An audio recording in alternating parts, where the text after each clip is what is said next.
Witam serdecznie na kanale kuchniamagdy.pl. Dzisiaj przygotujemy niesamowite ciasto wiśniowe z twarogiem.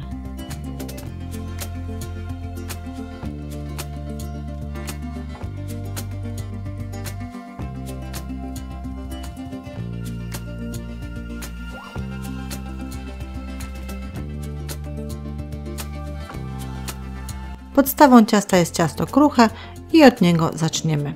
Żeby go przygotować, potrzebujemy 250 g mąki pszennej, 50 g orzechów włoskich, 60 g cukru, 100 g masła lub margaryny, 70 g śmietany kwaśnej 18%, jedno żółtko jaja i szczyptę soli.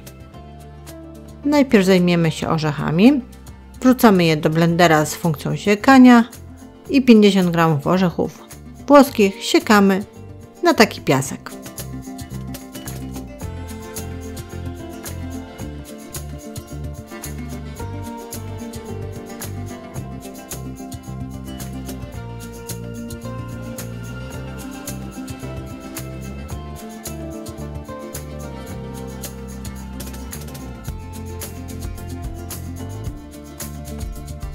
Po uzyskaniu takiej konsystencji zostawiamy je na chwilę z boku, a my bierzemy większą miskę, do której wsypujemy 250 g mąki pszennej, 50 g orzechów włoskich posiekanych tych przed chwilą, 60 g cukru,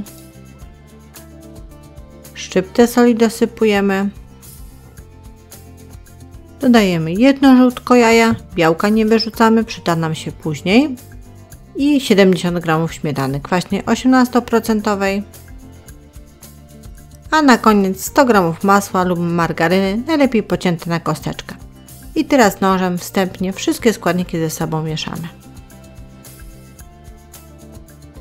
Pamiętamy, że ciasto kruche nie lubi ciepła, więc na razie robimy to szybciutko nożem.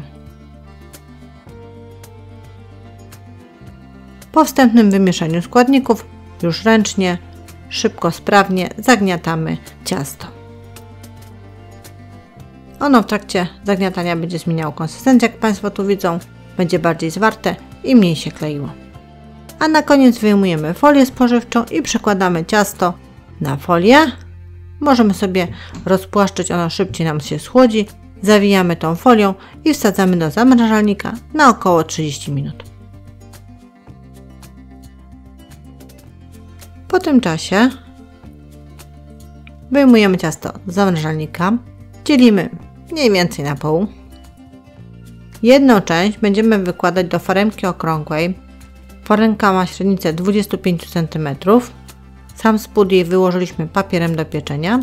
I teraz wykładamy do środka ciasto na ciasto kruche i rozprowadzamy po całej powierzchni spodu. Co robimy z drugą połówką? Odrywamy sobie fragmenty ciasta i przyklejamy do boków, tak jak Państwo tu widzą. Formujemy po prostu rand ciasta.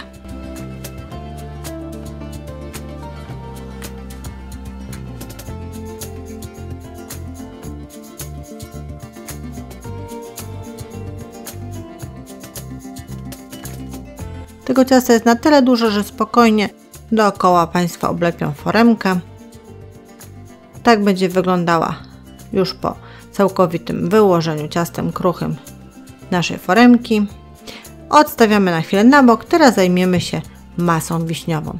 Żeby ją przygotować, potrzebujemy 600 g wiśni mrożonych, 100 g cukru, 50 g skrobi ziemniaczanej i 150 ml wody. Patelnię stawiamy na gazie, do środka dajemy 600 g wiśni mrożonych, dosypujemy 100 g cukru, dolewamy 50 ml wody, mieszamy ze sobą,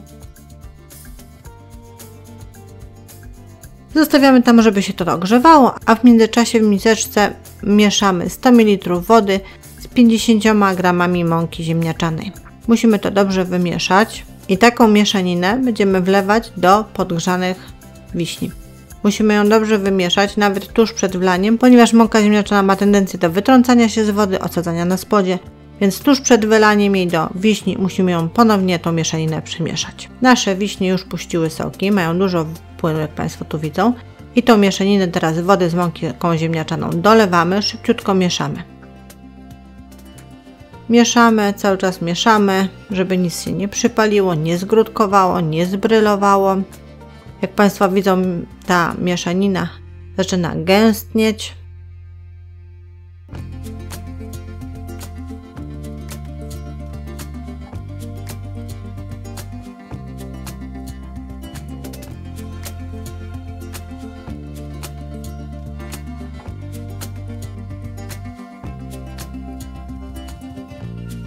W momencie, kiedy ta masa zrobi się gęsta, tak jak Państwo tu widzą, wyłączamy gaz, bierzemy foremkę i na spód wykładamy jeszcze gorącą masę wiśniową.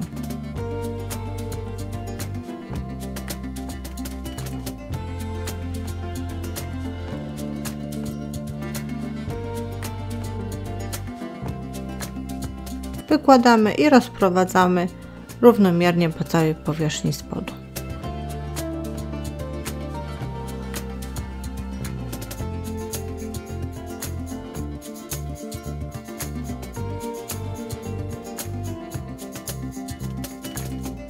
A my zajmiemy się teraz już masą serową.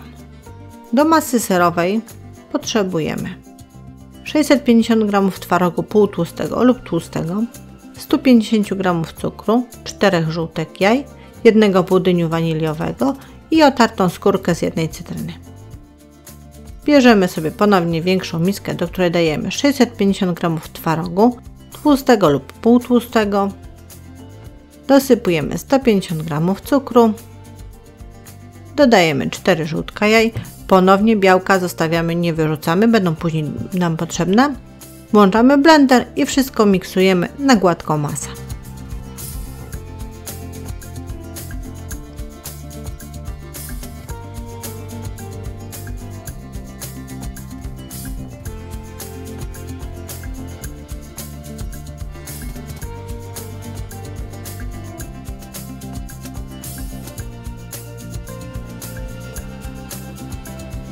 Ok, wystarczy tego miksowania. Teraz musimy otrzeć skórkę z 1 cytryny.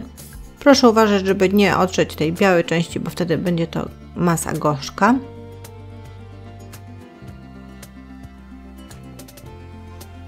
Dosypujemy jeszcze 1 budyń waniliowy. I teraz wersja dla leniwych, jak my mieszamy to ręcznie, można również włączyć mikser i wszystko mikserem wymieszać.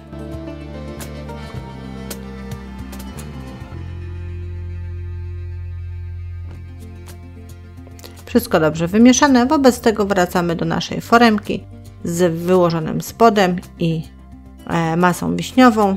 Teraz na tą masę wiśniową wykładamy tą masę serową. Najlepiej porcjami, będzie łatwiej rozprowadzić i wyrównać.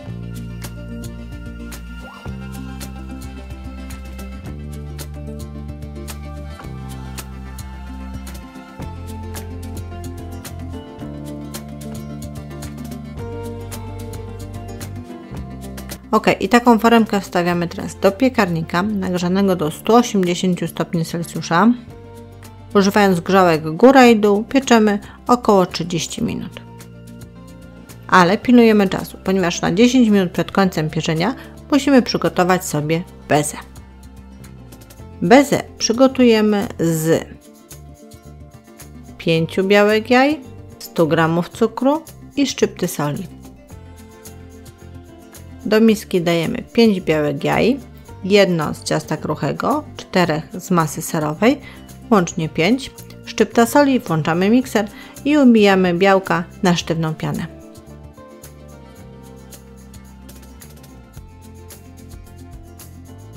A teraz najtrudniejsza rzecz, czyli ubijanie piany z cukrem. Pianę ubijamy, dodajemy łyżkę cukru i 1 minutę miksujemy. I ponownie 1 łyżka cukru, 1 minuta ubijania. I tak aż do wykończenia 150 g cukru.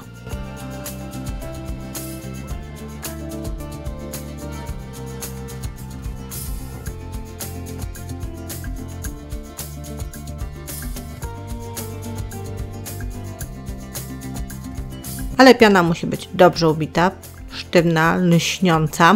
Wtedy przykładamy ją do rękawa cukierniczego.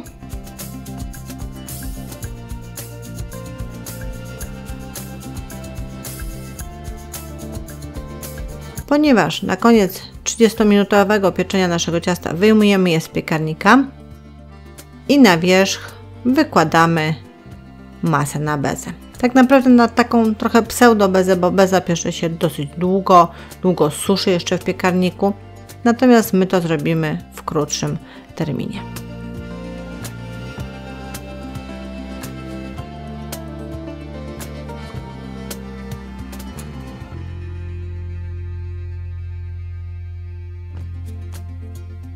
Nasza piana na bezę wyłożona, wobec tego foremka z powrotem ląduje w piekarniku rozgrzanym ponownie do 180 stopni Celsjusza na kolejne 30 minut, ale już używając tylko grzałki dolnej.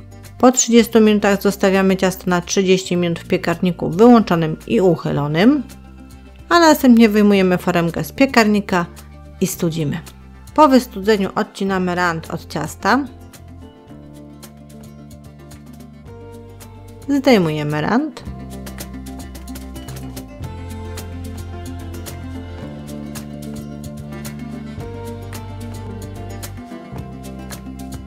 No i jeszcze cukier, puder, jako ta wisienka na tym cieście.